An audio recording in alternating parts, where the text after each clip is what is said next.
7 बजने को आए। वैशाली अभी तक नहीं उठी थी। घर में कोहराम सा मचा था।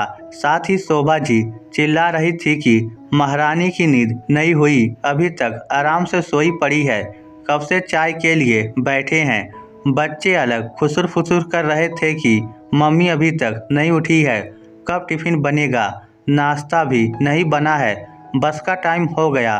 कॉलेज जाते ननद एवं देवर भी बोल रहे थे आज भाभी नहीं उठी, कब नाश्ता मिलेगा। सबकी आवाज़ें सुनकर राजीव जो पेपर पढ़ रहा था उठा और सीधा कमरे में गया और वैशाली को सोते देख गुस्से से चीखा, बंद करो अपना ये सोने का नाटक, अब उठ भी जाओ। माँ पापा चाय के लिए बैठे हैं, नाश्ते का समय हो गया।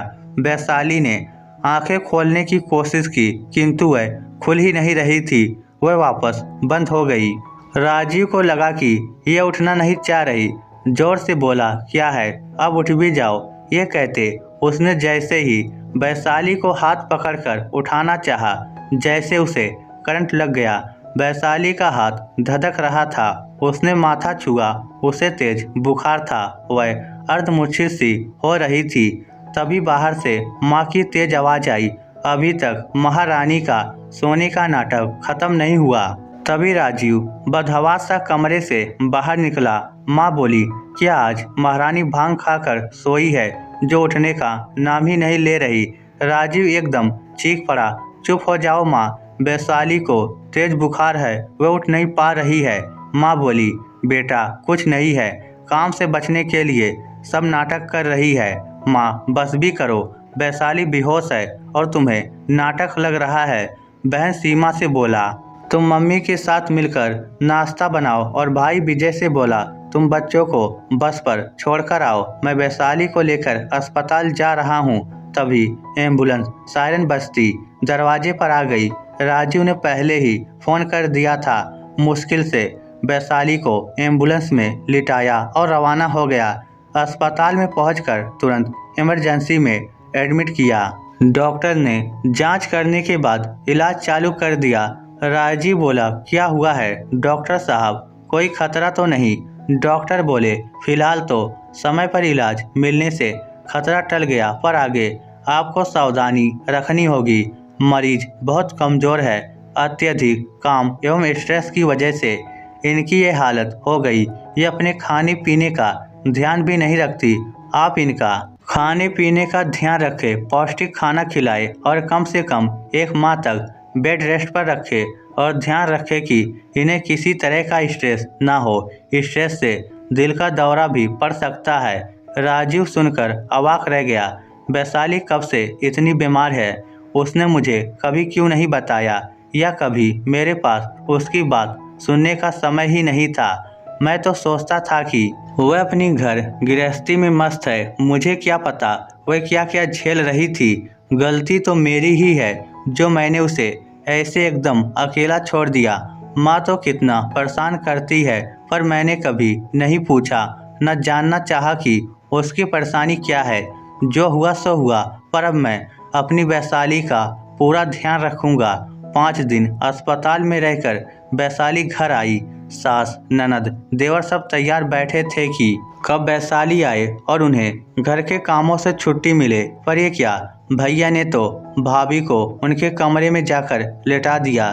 सीमा चाय बनाओ, वैशाली को दवा देनी है। सीमा मुंह बनाती चाय बनाने चली गई। चाय बिस्किट लेकर आई, पर उसने एक बार भी नहीं पूछा कि तबीयत कैसी है। ये लोग अभी भी सोच रहे थे कि दवा खाकर वह नाश्ता बनाने आ जाएगी। राजीव कमरे से बाहर आकर बोला, माँ नाश्ता बनाओ, बच्चों का टिफिन भी तैयार करो, देर हो जाएगी। तभी सीमा बोली, हमसे नहीं होता ये सब, भाभी को बोलो बनाने को। ये सुन राजीव गुस्से से उबल पड़ा, बोला, वैशाली नहीं उठेगी, उसे डॉक्टर ने 1 माह का बेड रेस्ट बताया है, सो वह काम नहीं करेगी। माँ बोली, क्या 1 माह तक काम नहीं करेगी, कौन संभालेगा उसे, काम भी करो और बहू की सेवा भी करो। विजय बोला, वाह भैया, भाभी की जरा सी तबीयत क्या खराब हो गई, आपने तो उन्हें आराम से लिटा दिया, अब हम सब कब तक काम करेंगे। सीमा बोली, कुछ नहीं हुआ है, ये तो भाभी को काम से बचने के लिए नाटक कर रही है। भैया बंद करवाओ ये सब नाटक। आप बोलो, देखे कैसे काम नहीं करती हैं। भाई बहन की बात सुनकर राजीव सन रह गया और माँ भी उन्हें नहीं रोक रही थी। अब वह चुप नहीं रहा, बोला, अब मेरी समझ में आ गया वैशाली की ये हालत क्यों हुई। जब तुम मेरे से इतना बोल सकते हो तो उसे तो कितना परेशान करते होगे। तुम ही लोगों ने उसे मौत के मुंह में पहुंचा दिया। अब वह तुम लोगों का काम नहीं करेगी। सब बड़े हो, अपने अपने काम खुद करोगे। माँ आप भी सुबह अपनी और पापा की चाय खुद बनाएंगी।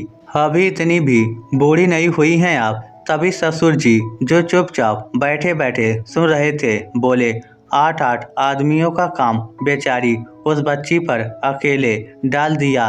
ये तो होना ही था। मैं हमेशा तुम्हारी माँ से कहता था चाय तुम बना लो, बहू की किचन में कुछ मदद कर दो, बच्चों को ही तैयार कर दो, किंतु नहीं, उन्हें तो रौबदार सास बनने का भूत सवार था। तुम नहीं जाती तो सीमा को ही कह दो, किंतु नहीं, बच्चों को भी उस पर निर्भर कर दिया।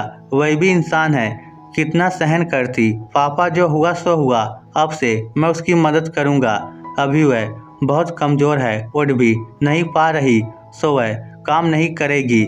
मैंने छुट्टी ले ली है, मैं खुद उसकी देखभाल करूंगा, अन्यथा मैं उसे खो दूंगा और मैं उसे खोना नहीं चाहता। घर में मुझे किसी पर विश्वास नहीं है। इस स्टोरी को लेकर आपकी क्या राय है, नीचे कमेंट करके हमें ज़रूर बताइएगा।